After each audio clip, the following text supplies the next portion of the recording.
नमस्कार दोस्तों, आप देख रहे हैं इंडियन एआई एल्केमी। पिछले भाग में हमने देखा कि कैसे सुकाफा एक लंबी और कठिन यात्रा के बाद ब्रह्मपुत्र घाटी पहुंचे। लेकिन यहां पहुंच जाना ही सब कुछ नहीं था। असल चुनौती अब शुरू होने वाली थी, क्योंकि यह भूमि खाली नहीं थी। इस क्षेत्र में पहले से कई स्थानीय जनजातियां रहती थीं। इन जनजातियों की अपनी जमीन थी, अपनी संस्कृति थी, अपने नियम थे और अपनी परंपराएं थीं। वे इस भूमि को पीढ़ियों से अपना घर मानते थे। जब अहोम यहां पहुंचे तो स्वाभाविक था कि उन्हें बाहरी माना जाए। टकराव की संभावना थी, युद्ध भी हो सकता था, खून खराबा भी संभव था। लेकिन सुकाफा इतिहास के साधारण शासक नहीं थे। वे ये समझते थे कि केवल युद्ध जीतकर राज्य नहीं टिकता। इसलिए उन्होंने यहां भी तलवार का रास्ता नहीं चुना। उन्होंने समझदारी का रास्ता अपनाया। उन्होंने स्थानीय मुखियाओं से सीधे संवाद किया।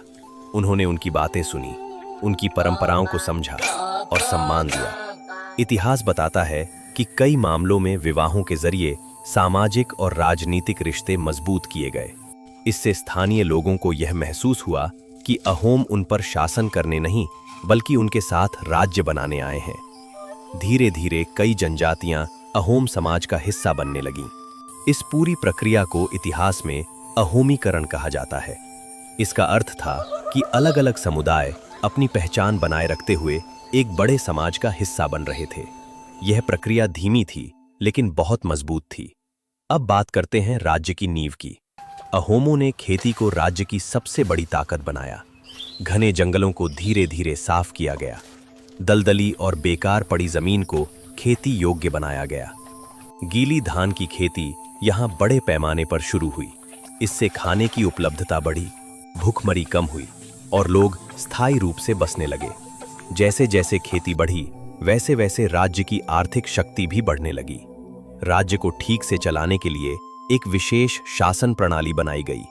इसे कहा जाता था पाइक प्रणाली। इस व्यवस्था में हर स्वस्थ पुरुष राज्य की सेवा करता था।